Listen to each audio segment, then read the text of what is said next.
12 seconds to go in the game. Niners lead by 4. He'll fire to the right side.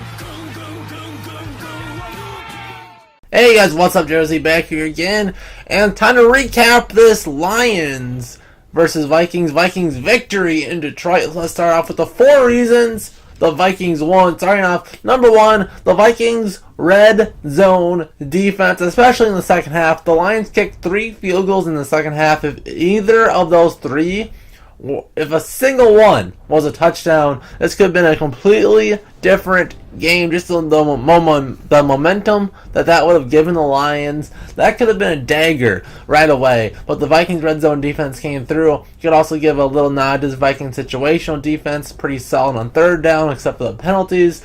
So very good overall. When the Vikings defense needed to be good in the first half, they were. So let's move on to the offense, because the offense was so bad in the whole first half that didn't get going until the final play of the first half. Number 2, the Hail freaking Mary. The play that never works. It worked for the Vikings. Throw it deep to your big old 6'6" tight end Kyle Rudolph. Finally getting Rudolph involved, so big for the Vikings offense. Everybody's been talking. The Vikings do not have a good number 3 receiver. Yes, we do, and his name's Kyle freaking Rudolph. He's the guy. He's a Pro Bowl caliber tight end. Give the guy the ball, see what happens. And this game was a huge example of that. Number 3 was sticking to the run game. Let's just go over the stats real quick.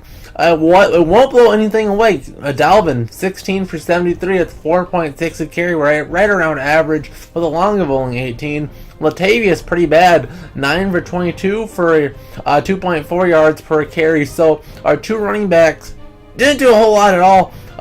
The team stats on the day, 28 carries for 100 yards, 3.6. Not going to blow anybody away with those stats, but the fact that we stuck with it, grinded the clock a little bit, and we did run the ball pretty well in the second half, especially when we got to some of the outside runs, which broke away, and Dalvin still made some plays, especially in the second half.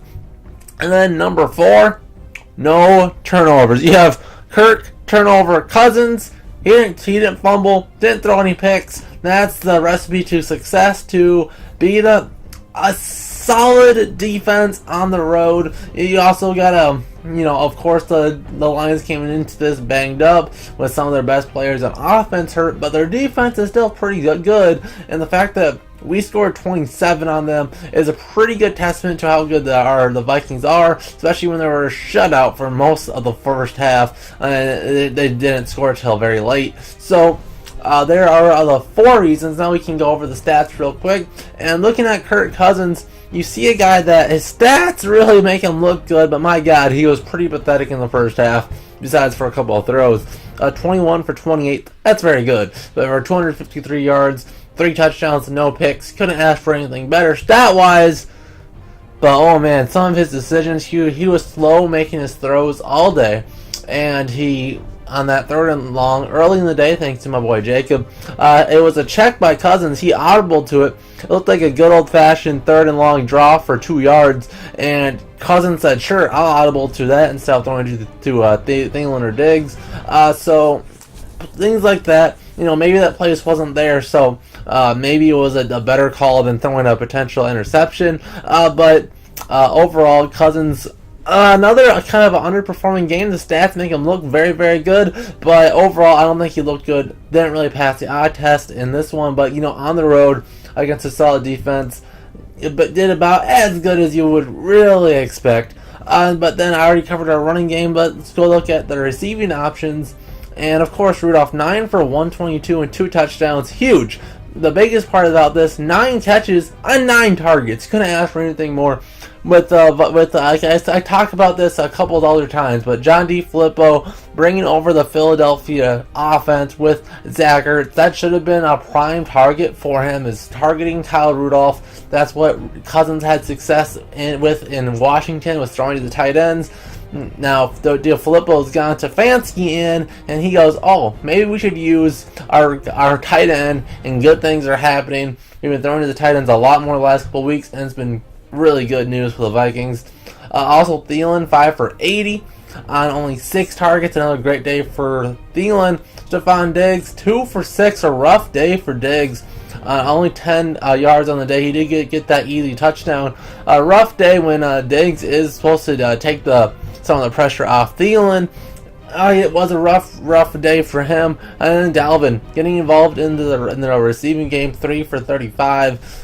So 3 for 35 receiving, and also the 16 for 73, which puts him over 100 total yards and just under 20 carries or 20 touches on the day. So this is how you got to use Dalvin. He needs to get those 20 to 25 touches a day.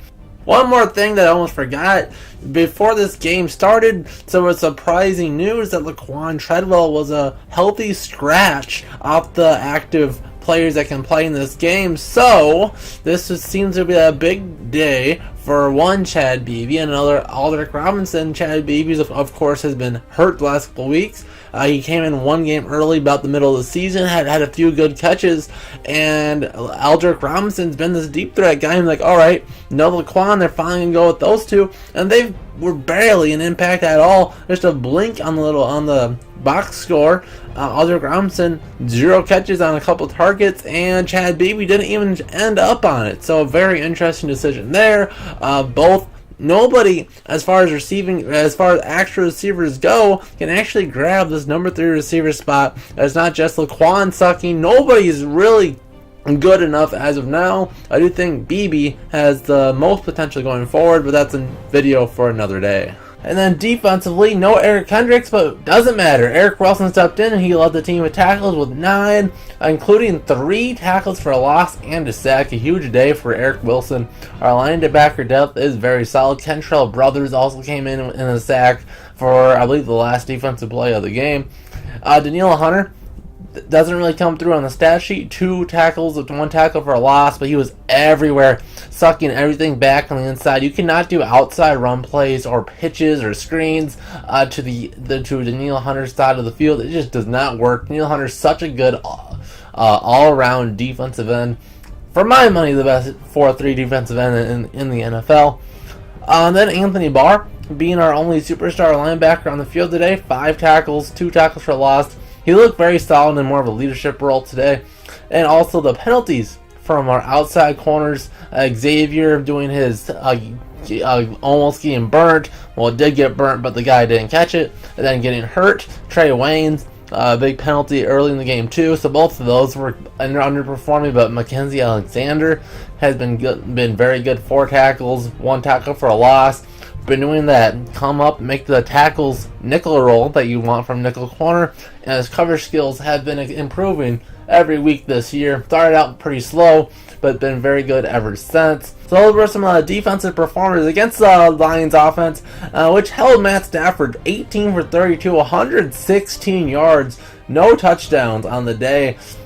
This is Matt Stafford that's used to throwing for 280 yards plus a game, and in this game under 125. That is insane.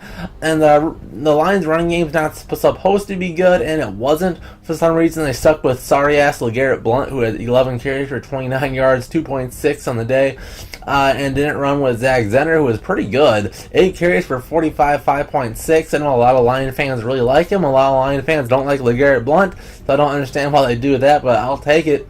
And then receiving, their number 1 guy, Kenny Galladay, 6 for 58 on 15 targets. So even though Xavier was roughed up early in the game with some penalties and got burnt later and got his signature, he got burnt and then got hurt play. 6 for 15. That's very, very good team defense. I know Rhodes didn't shadow Galladay all day, but when he's there, far and away best receiver in this game, and we held him in check pretty good. So there you have the game recap for the Lions game. Overall, Vikings started out slow. It was a sloppy win, but we got it done. 27 unanswered points will beat basically any team in the NFL. And holding a team to 9, I don't care if it's all backups playing on offense, that's a very, very good defensive performance. And we did it despite all these awful penalties. So hopefully this defense is looking honestly better than it did at this point of the season last year. So if this can get up, our offense can just be a little bit more consistent. Basically looking at you, Kirk Cousins, and the Vikings can be any team, but it starts next Sunday, 3 o'clock against Chicago.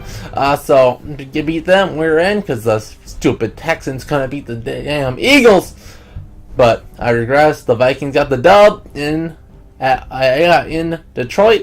So give me your comments on the game down below. Have a Merry Christmas, and see you guys in the next JOZ Vikings video. See you guys then.